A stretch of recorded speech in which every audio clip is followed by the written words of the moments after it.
Eto na, hirap na kayong ipagtanggol si Junior. Lalo na dito na kung saan inamin ng ICC ang totoong nangyari. Nilaglag si Junior. Nako, etong si Torre, akala ko matapang to. Wala kanina sa Senado at sa susunod na hearing. Pag hindi pipisot itong si Torre, ay hindi, sisipot pala. Sorry. Pag hindi sisipot si Torre, ipapa-aresto na ba ito? Dapat yun ang gawin nyo. O eto, ang video.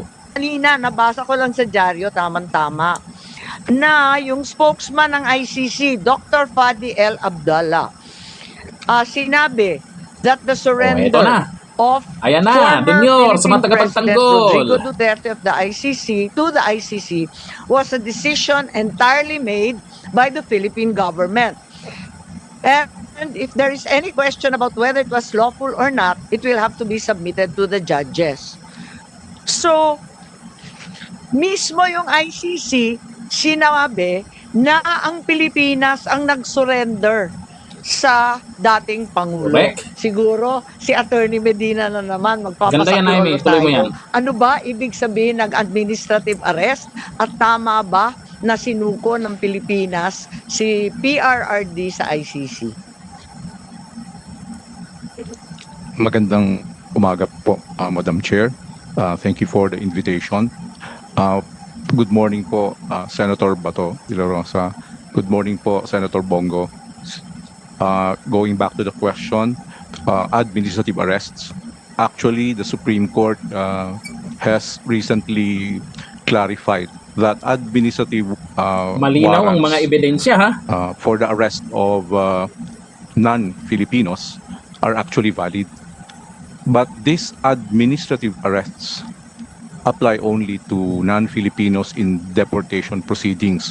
At least from the case decided by the Supreme Court, it involved a foreigner. Now, we must also take note that in that recent case, that's a landmark case, because in this decision, the Supreme Court introduced an innovation. Historically, administrative arrests deportation process are purely administrative, no court intervention. But this time, the Chief Justice, who wrote the decision, and upon the suggestion of Supreme Court Justice Marvick Leonen, they introduced a new rule. Under this new rule, even if a person, a non-foreigner, is arrested on the basis of an administrative warrant, they must still inform the regional trial court and wait for the regional trial court to issue a judicial commitment order. Therefore, there is now a duty on the part of police officers or immigration officers, even when arresting a foreigner, to bring this person to the jurisdiction of the courts. So this represents a new trend. If a foreigner should be brought to a Philippine court before he is removed from the country, with more reason that a Filipino citizen should be subjected to some judicial proceedings before surrendered to a foreign government. And as I have explained earlier, from the constitutional level, from the statutory framework, even under international law, surrender of a Filipino citizen without court proceedings may be illegal. That's not just constitutional, that's also statutory, even under international law. In fact, the Interpol Constitution itself requires some due process, the application of Philippine laws, and number two, the application of the rights guaranteed by the Universal Declaration of Human Rights, which includes due process. Thank you po. Attorney Medina, so ano ang nakikita ninyo kung inaamin ng ICC na ang surrender ni dating Presidente Duterte ay isang desisyon na ginawa ng Pilipino na pamahalaan? Anong epekto nun? Ang ibig ba sabihin ay linabag yung kanyang karapatan? Kasi tulad nga ng sinabi nyo doon sa kaso ni Yuenle noong 2023, bagong-bago pa lamang, talagang kinakailangan dalhin pa sa RTC yan, meron pang proseso. 7 yata yung requirement. Kung Opo. naaalala ko, ang dami-daming sinasabi Opo. doon na talagang pinagtatanggol ang karapatan mismo ng dayuhan. Opo. Eto, Pilipino pa. Opo. Ngayon, mismo yung spokesman ng ICC sabi, desisyon niya ng pamahalaang Pilipino. Hindi kami yan. Opo. So anong epekto po noon doon sa nangyari kay Presidente Duterte?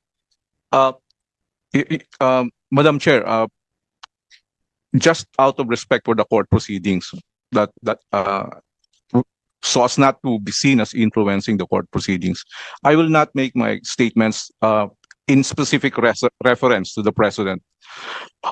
If a future issue, a similar issue comes up, okay, extrajudicial surrender of a Filipino citizen to a foreign state or an international tribunal would be in contravention of Constitution on several aspects, of the revised penal code on several aspects, and international law, not just the Rome Statute, the International Convention on Civil and Political Rights, the United Nations, the Universal Declaration on Human Rights, and even the Interpol Constitution, if the surrender is upon the request of the Interpol. All this, the entire legal framework when it comes to deprivation of liberty requires court intervention, requires court level due process. And by court po, you mean local court? Yes po, Filipino local, court in this domestic, case. Domestic. domestic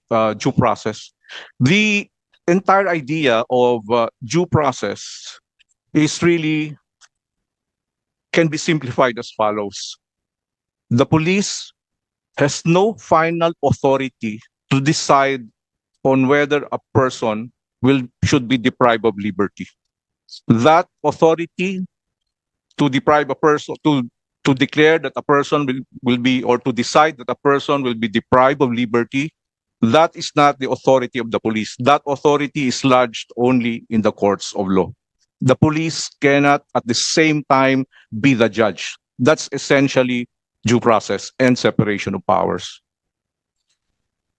Thank you. Thank you very much. That's loud and clear. That the police cannot be the judge in determining the deprivation of liberty of any person. So maliwanag po yun.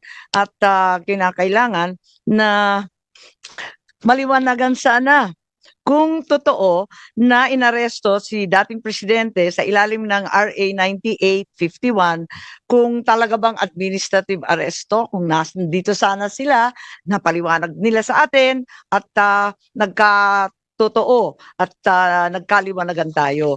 Pumunta naman tayo sa dako ng ating video. Ito naman si Attorney Delgra, kasi nakita rin natin kung anong nangyari dito, no? Yung video kung saan si Attorney Delgra ini-invoke yung Article 59 at ito ay tungkol sa pagdadala sa local court. Panoorin po natin, pero si General Torre hindi nakikinig. Kaya sana nandito siya para maintindihan natin bakit wala siyang pakialam sa pagpapaliwanag ni Attorney Delgra. Hindi naman lahat, ilan ang hinuli ngayong araw na to, sir? Sa iba-ibang mga krimen. Ilan ang binigyan ng ganitong... Kasi nandito kayo lahat eh. Nag-iisang tao. Ilan ang binigyan ng Nag-iisang ganitong... tao, dami krimen sa labas. Nandito kayo. Sir, hindi kami Sir, humingi ng please pabor. naman. Just invoke Article 59. Bakit hindi yan magawa-gawa? Sorry, That's precisely the point that I'm saying. Ano Let's yung be naman silent. yan? Huwag kayo mag-ano, huwag kayo, please lang, bawal hawakan. Attorney, you will be removed. Bawal hawakan! Bawal hawakan. Tumayo ko na lang. Bawal The right to hawakan. counsel is something that has to Ayun, maliwanag na ang ini-invoke, ang sinasabi ni Attorney Delgra was Article 59. Why is it na sinasabi paulit-ulit ng DOJ na Rome Statute, ang ICC, Article 59, does not apply? Gusto ko lang ipakita yung certification ng DOJ. Kaya nalilito tayo pa Alam mo, Senator Amy, maganda tong ginawa mo. Pero ang hinihintay lang namin, kailan mo kasuhan ang mga yan? Kagaya niyan, ang dami mong pinakitang ebidensya dyan. At ang higit sa lahat, impeachment case sa kapatid mo. Malay mo, nang dahil dyan, pagka-senador, ikaw'y manalo. Pwede mong gawin yan bago mag-eleksyon. Kung mayroon kang masampulan, may mapakontempt ka dyan, at sa susunod na hearing, may susunod kayang hearing ito, sana meron. Kasi itong si General Torre mukhang naduwag kasi nandyan po si Bato de la Rosa. Ay, talagang may mga banat sa kanya.